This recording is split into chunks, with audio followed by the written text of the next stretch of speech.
이 시간 함께 보실 하나님의 말씀 마태복음 7장 7절부터 12절까지의 말씀을 우리 함께 교도하여 읽도록 하겠습니다. 구하라 그리하면 너에게 주실 것이요 찾으라 그리하면 찾아낼 것이요 문을 두드리라 그리하면 너희에게 열릴 것이니 구하는 이마다 받을 것이요 찾는 이는 찾아낼 것이요 두드리는 이에게는 열릴 것이니라. 너희 중에 누가 아들이 떡을 달라 하는데 돌을 주며 생선을 달라 하는데 뱀을 줄 사람이 있겠느냐. 너희가 악한 자라도 좋은 것으로 자식에게 줄 줄 알거든 하물며 하늘에 계신 너희 아버지께서 구하는 자에게 좋은 것으로 주시지 않겠느냐. 돈을 먹고자 하는 대로 너희도 남을 대접하라. 이것이 율법이요 선지자니라. 아멘. 제가 한 그 외국인 목사님의 설교를 들어보다가 거기서 들은 예화 중에 하나인데요. 아버지와 아들에 대한 이야기입니다. 이 아버지는 그 사업을 크게 하셨어요. 그래서 항상 바빴습니다. 그래서 자녀와 같이 시간을 보내는 일이 별로 없었어요. 그러니까 자녀는 항상 그것에 대한 그런 외로움, 그런 아버지의 사랑에 대한 결핍 이런 걸 갖고 살았습니다. 그렇게 시간이 지나고 이 아들이 대학에 가야 할 때, 대학을 졸업할 때 아버지와 아들이 길을 가다 이제 중고차 매장을 이렇게 지나가면서 아들이 아버지에게 얘기합니다. 저 졸업하면 선물로 오픈카 한 대 사주세요. 한 거예요. 일단 여기서 우리 전제하고 들어야 되는 건 외국이고 아버지가 사업을 크게 하셨다는 거예요. 저 대학 졸업하면 오픈카 한 대 사주세요. 아버지가 알았다, 내가 사주겠다 했어요. 졸업할 때가 됐습니다. 아버지가 아들을 서재로 불렀습니다. 그리고 선물이다 하고 선물을 딱 전달했는데 아들은 어떤 생각을 했겠어요? 오픈카다 생각을 했겠죠. 선물을 딱 열었는데 성경책이 그 안에 있는 거예요. 그래서 이 아들이 어떻게 했을까요? 아버지한테 소리를 지르고 성경책을 내팽개치고 그 뒤로 집을 나가버렸어요. 그리고 그 이후로 아버지와 연락을 하지 않고 수년을 살고 이 아들이 아이를 하나 낳고 둘째 아이를 낳을 때까지 아버지랑 연락을 안 하고 지낸 거예요. 둘째를 낳고 나니까 아버지랑 화해를 좀 해야 되겠다 생각이 들어서 아버지에게 연락을 했고 그리고 아버지를 만났는데 얼마 되지 않아 아버지는 소천하시고 아버지의 짐을 이렇게 정리하다가 그때 그 선물로 주셨던 성경책을 발견합니다. 그래도 이거 아버지가 그때 나한테 주신 선물인데 하고 그제서야 성경책을 열었는데 그 안에 차키가 있었고 그 차키를 들고 그 차고에 갔더니 오픈카 한 대가 띠릭 하고 문이 열리는 거예요. 참 꿈만 같은 이야기죠. 이 이야기를 보면 아버지는 아들을 위해서 아들이 원하는 선물을 준비해 두셨어요. 그런데 포장지가 달랐던 거예요. 선물 포장이 달랐던 겁니다. 아버지가 마치 다른 것을 준비한 것처럼 보였습니다. 마치 하나님께서 우리에게 주시고자 작정하신 그 은혜가 때로는 고난으로 보일 때도 있고 좌절로 보일 때도 있는 것처럼 우리가 원하는 것을 하나님께 주시기로 계획하셨는데 실패, 고난이라는 포장지로 쌓여 있는 것처럼 이렇게 보이는 것이죠. 사실 성도에게는 성도로서의 책임이 따릅니다. 어떤 책임이 있나요? 하나님을 사랑하는 것, 이웃을 사랑하는 것, 또 하나님의 말씀대로 살아내야 하는 것, 이런 책임들이 우리에게 주어져요. 근데 우리에게만 책임이 있느냐? 성도에게 이런 책임이 주어지는 것처럼 하나님께도 책임이 있습니다. 하나님이 우리 아버지 되심으로 우리에게 공급해 주시고자 하는 그 책임, 해주셔야 한다는 책임, 선한 것을 주셔야 하는 그 책임이 우리 하나님께도 있는 것이죠. 오늘은 그 하나님의 책임에 하나님의 그 공급하심, 이것에 대한 말씀을 나눠보고자 합니다. 항상 좋은 것을 주시기 원하시는, 우리에게 가장 필요한 것으로 채워주시기를 원하시는 하나님 아버지를 말씀을 통해서 만나는 시간을 갖고자 합니다. 우리는 무언가를 갖고 싶을 때 어떻게 하십니까? 우리 성도님들은 뭐 갖고 싶은 게 생기셨어요? 그럼 어떻게 하시나요? 저 같은 경우는 저희 사모에게 구하고 찾고 두드립니다. 구합니다. 이거 너무 갖고 싶어. 그리고 찾아요. 인터넷에서 서핑을 막 해서 그 정보들을 찾습니다. 그리고 두드리기 시작합니다. 이게 이전 모델하고 뭐가 달라졌고 디자인이 어떻게 달라졌고 뭐가 더 발전됐고 막 계속 얘기해요. 언제까지 얘기해요? 사줄 때까지 얘기해요. 사줄 때까지. 제가 그 PC를 하나 갖고 싶어서 저희 사모에게 거의 2년 동안 얘기한 적이 있어요. 2년 동안 모델이 2번이 바뀌었거든요. 그거를 모델 바뀔 때마다 얘기해서 얻어냅니다. 집요해요. 구하고 찾고 두드려요. 네. 7절의 말씀을 보면 이 말씀이 나와요. 우리가 뭔가를 취해야 할 때 갖는 모습들을 나열하고 있어요. 구하라, 찾으라, 두드리라. 이런 말씀들이 나오는데 이러한 태도를 누구에게 해야 됩니까? 이 간구의 대상이 누가 되어야 되나요? 바로 하나님이 되어야 합니다. 하나님. 우리는 하나님께 간구해야 합니다. 하나님 아버지께 구하고 찾고 두드려야 되는 거죠. 그 7절의 말씀 그 위에 보면 그리고 그 본문에 소제목이 적혀져 있는데 그 옆에 누가복음 말씀의 구절들도 나와 있잖아요. 이 누가복음의 말씀에도 보시면 기도에 대한 말씀 그 중간에 이 간구의 대상이 하나님 되심을 가르쳐 주고 있어요. 즉 우리의 필요에 대한 간구는 하나님 아버지께 해야 한다라는 것입니다. 성경은 그거를 분명하게 얘기해 줘요. 우리에게 뭔가 필요가 있어요? 우리 어떤 소망이 있어요? 그럼 누구에게 간구해야 된다고요? 하나님, 우리 아버지 되신 하나님께 간구해야 합니다. 우리 성도님들 히스기야 왕 기억하시죠?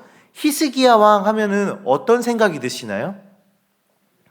일단 저는 히스기야 왕 하면 그 이미지 자체가 기도에 대한 이야기들이 참 많이 나오는 것 같아요.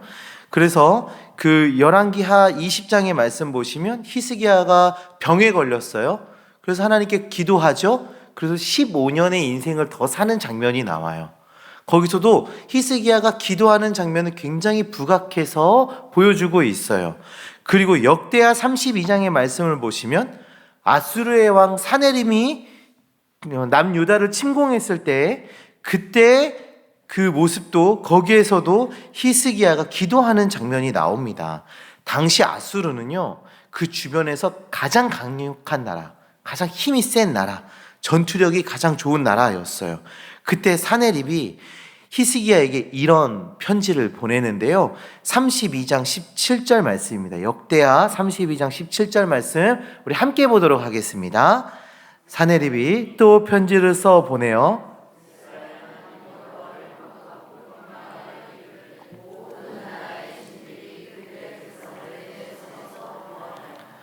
내지 못할 것이 히스기야의 신들도 그 백성을 내 손에서 구원하지 못하니라 하고. 아멘. 지금 사네립이 뭐라고 얘기합니까? 어느 나라의 어떤 신도 자신의 손에서 구원해내지 못한다. 그러니 히스기야의 신도 구원해내지 못할 것이다. 그러니까 자기가 힘이 제일 세니까 다 무찔릴 수 있다. 까불지 말아라. 항복해라. 지금 이렇게 이야기하고 있는 거예요. 심지어 이 사네립의 신하들이 유다 백성들의 언어로 이 하나님과 그 민족을 비방하기 시작을 합니다. 유다 백성들에게는 이 모든 상황이 공포였을 거예요. 공포. 지금 많은 나라들이 이 사네립에 의해서 무너지는 것을 봤을 거예요. 그리고 그 사네립이 우리를 향해서 오고 있습니다. 선전포고를 하고 있어요. 공포. 지금 유다 백성들이 얼마나 공포스러웠는지 우리가 사실은 가늠할 수는 없지만, 그리고 그나마 우리가 유추해 볼 수 있는 것은 이 사건이 열왕기 하에도 역대 하에도 이사야서에도 다 기록되어 있는 것을 보면 단순히 어느 약간의 위협 정도가 아니라 어마어마한 공포였다라는 것, 그 시대에 엄청 큰 사건이었다라는 것 정도는 우리가 짐작해 볼 수가 있을 것 같아요. 히스기야는 이런 나라적 위기 상황에서 이 편지를 들고 성전으로 갑니다. 그리고 그곳에서 하나님께 기도를 하고 하나님의 백성들을 보호해 달라고 기도합니다. 그리고 그 기도를 들으신 하나님께서 역사하시는데요, 하나님의 천사들을 아수르 진영에 보내셔서 18만 5천 명을 치셨습니다. 그 이사야서의 말씀을 보면 아침에 일찍 일어나 본즉 시체뿐이더라 라는 말씀이 있어요. 완전히 전멸시키신 거예요. 그리고 그 교만하고 절대적 권력을 자랑했던 이 사내립은 어떻게 됩니까? 자신의 아들들에 의해서 죽게 됩니다. 끔찍한 최후를 맞이하게 되죠. 히스기야는 전략을 짜거나 외교적 정책을 고민한 것이 아니라 하나님께 나아가 기도를 합니다. 그것이 가장 먼저 된 것입니다. 이것은 우리에게도 참 많은 도전을 주는 말씀이에요. 우리의 어떤 필요가 있을 때 우리가 가장 먼저 해야 되는 거 기도입니다. 어떤 문제가 우리가 어떤 문제를 마주해야 했을 때 가장 먼저 해야 되는 것이 바로 기도인 것입니다. 기도가 가장 먼저 선행되어야 한다라는 신앙의 기본적 원리를 지금 말씀을 통해서 우리가 보고 있는 거죠. 우리가 기도한다는 것은 공급자가 되시고 보호자가 되시는 그 하나님을 움직이게 하는 힘이 작동되기 시작했다라는 것과 동일한 말씀인 것입니다. 하나님 아버지께서 우리에게 공급자 되어주신다는 사실을 기억하시고 항상 기도하며 하나님을 의지하는 주님의 자녀들 되시기를 소망합니다. 우리가 기도할 때 하나님은 들으실 것입니다. 그리고 응답하실 것입니다. 그리고 하나님의 일을 행하실 것입니다. 하나님의 응답에 대한 이야기가 이제 8절 이하로 나오는데 우리 주님께서 지금 뭐라고 말씀하고 계시나요? 먼저 8절의 말씀을 보시면 분명한 약속의 말씀이 주어지고 있습니다. 구하는 이마다 받을 것이요, 찾는 이는 찾아낼 것이요, 두드리는 이에게는 열릴 것이니라. 아멘. 구하는 이마다 받을 것이고 찾는 이마다 찾아낼 것이고 두드리는 이에게는 열릴 것이다. 하나님께 구하고 찾고 두드리면 하나님께서 공급해 주실 것임을 분명하게 약속을 하고 계세요. 자, 그리고 그 다음이 매우 중요한 말씀입니다. 그 다음, 너희 중에 아들이 떡을 달라고 하면 돌을 주는 이가 있겠느냐? 생선을 달라는데 뱀을 주는 이가 있겠느냐? 부모는 자식에게 가장 좋은 것을 주고 싶어 하죠. 내가 줄 수 있는 것 중에 최선의 것을 주려고 합니다. 그 대표적인 말이 어두일미, 그죠? 그 생선 머리가 뭐가 맛있습니까? 살도 별로 없고.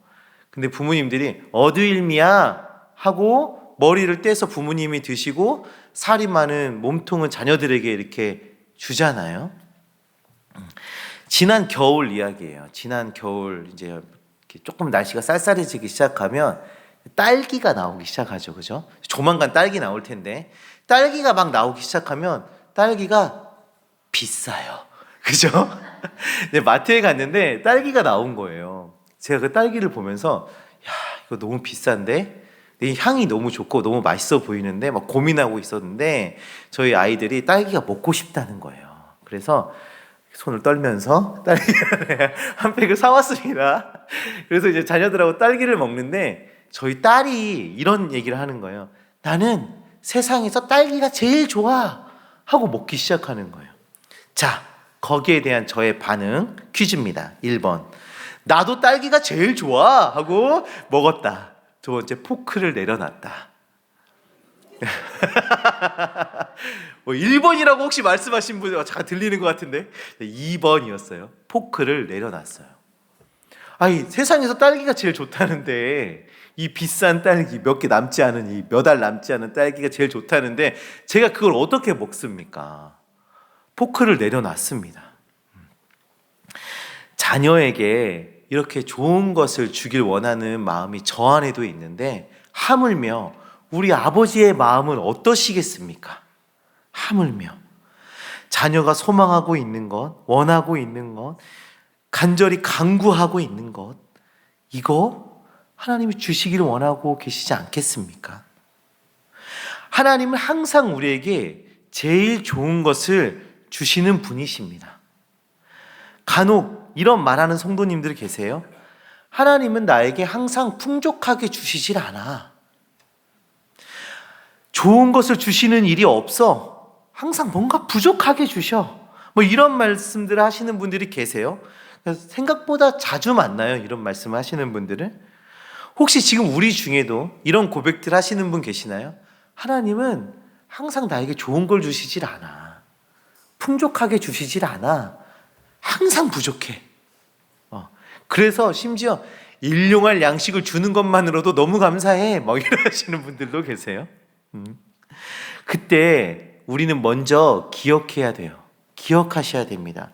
하나님께서는 하나님의 자녀된 우리에게 가장 좋은 것을 주시는 분입니다. 가장 좋은 것 주시기를 기뻐하시는 분이십니다.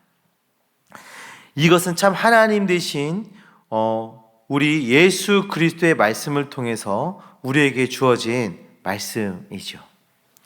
때로는 우리에게 주어진 그 은혜가 고난이라는 포장지로 포장되어 있을 수 있습니다. 때로는 그 하나님의 은혜가 좌절, 절망, 실패라는 포장지로 포장이 되어 있을 수 있습니다.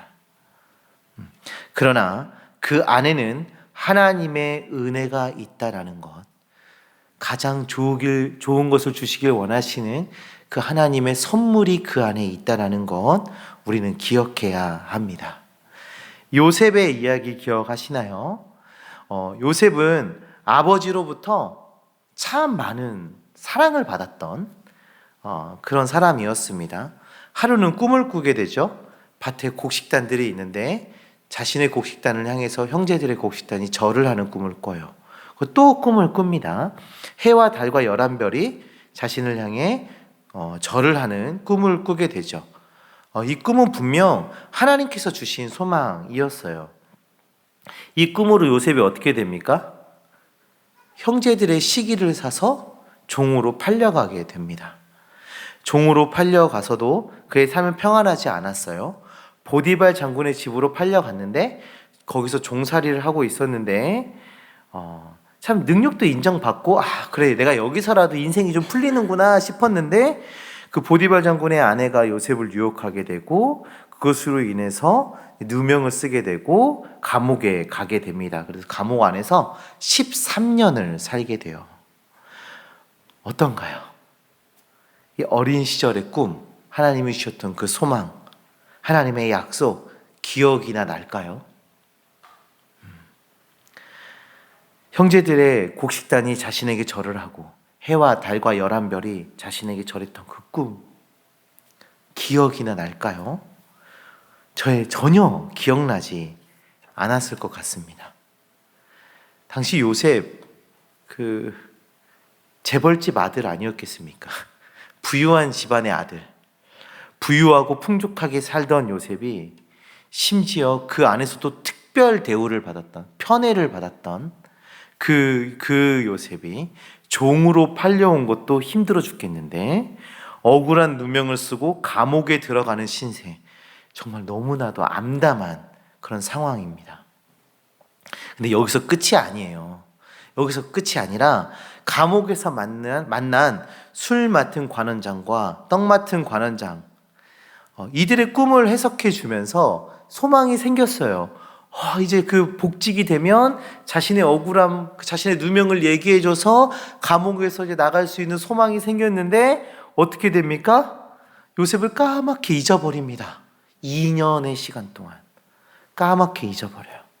솔직히 인간의 생각으로 가질 수 있는 모든 희망과 소망이 사라지는 순간 아니겠습니까? 혹시 나의 인생이 절망과 아픔, 고난, 어려움 가운데 있다고 생각이 드십니까? 분명 하나님께서 나에게 소망을 주시고 꿈을 주셨는데 그것과 점점 멀어지고 있다고 생각이 드시나요? 하나님을 신뢰하시기 바랍니다. 공급하시는 그 하나님을 바라보시길 바랍니다. 우리 하나님이 어떤 하나님이시라고요? 자녀에게 가장 좋은 것으로 주시기를 원하시는 분, 그 하나님을 기억하시길 바랍니다. 지금 우리가 형제들이 파놓은 웅덩이에 빠져 있다고 해도, 지금 우리가 애굽으로 팔려가는, 종으로 팔려가는 그 길 위에 있다고 할지라도, 보디발 장군 집에서 종의 일을 하고 있다 할지라도, 누명을 쓰고 감옥에 갇혀 있는 그 위치에 우리가 서 있다 할지라도 하나님의 약속과 하나님의 선하심을 기억하는 주님의 자녀들이 되셔야 하는 것입니다. 요셉은 결국 어떻게 됐습니까? 애굽의 총리가 되었습니다. 그리고 하나님께서 꿈에서 보여주셨던 그 일들이 실제로 일어나게 됩니다. 야곱과 그 형제들이 요셉에게 절하는 그 사건이 일어나게 됩니다. 하나님께서 우리에게 주신 선물의 포장지를 뜯으셨습니까? 기쁘게 뜯으셨는데 그 안에 고난이 있으셨나요? 서운합니다. 하나님 실망입니다. 그렇게 하고 계셨습니까? 그 실패, 고난, 아픔, 좌절 등 그 선물들을 잘 간직해 두시기 바랍니다. 그 안에 하나님께서 숨겨놓으신 진짜 선물, 은혜와 복이 그 안에 담겨져 있을 것입니다. 그럼 우리 이제 생각해 봅시다. 고난을 마주할 때, 어려움이 우리에게 닥쳤을 때, 이제 우리는 하나님께서 또 나에게 이런 귀한 선물을 주시려고, 하나님이 또 나에게 어떤 귀한 선물을 주시려고 이렇게 하시나 하고 생각해 보시기 바랍니다. 고난을 마주하고 어려움을 마주했을 때, 야, 하나님이 또 나한테 어떤 복을 주시려고, 하나님이 또 나한테 어떤 은혜를 주시려고 이러시나 하고 생각하시길 바랍니다. 하나님은 하나님의 은혜와 하나님의 약속에 더욱 집중해 보는 것입니다. 그 고난, 아픔에 집중하는 것이 아니라 하나님의 은혜와 하나님의 약속에 우리가 더 집중하는 것입니다. 고린도후서 4장 17절의 말씀에 이런 말씀 나와 있습니다. 우리 다 같이 함께 보겠습니다.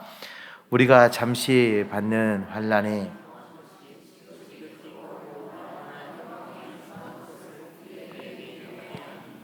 아멘.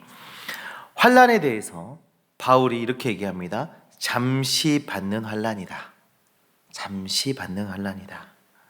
그리고 우리에게 지극히 크고 영원한 영광에 중한 것, 이것에 집중하라고 말해주고 있습니다. 고난은 끝이 있습니다. 우리는 영원한 것에 집중해야 합니다. 하나님의 은혜, 하나님의 영광, 여기에 집중해야 하는 것입니다. 이 땅의 삶이 환난 가운데 삶일지라도 하나님께서 우리에게 주실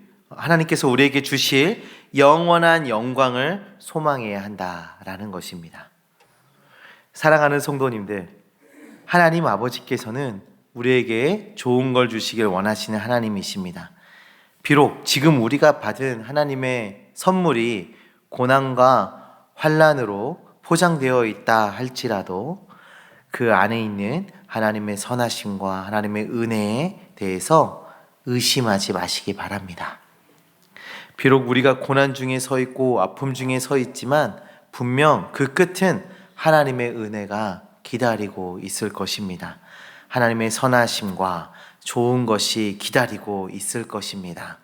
제가 서론에 말씀드렸던 그 아들처럼 하나님의 선물을 내팽개치는 것이 아니라 그것을 잘 품에 안으시기 바랍니다. 주님의 약속이, 주님의 은혜가 우리를 기다리고 있습니다. 우리 이 시간에 함께 기도하는 시간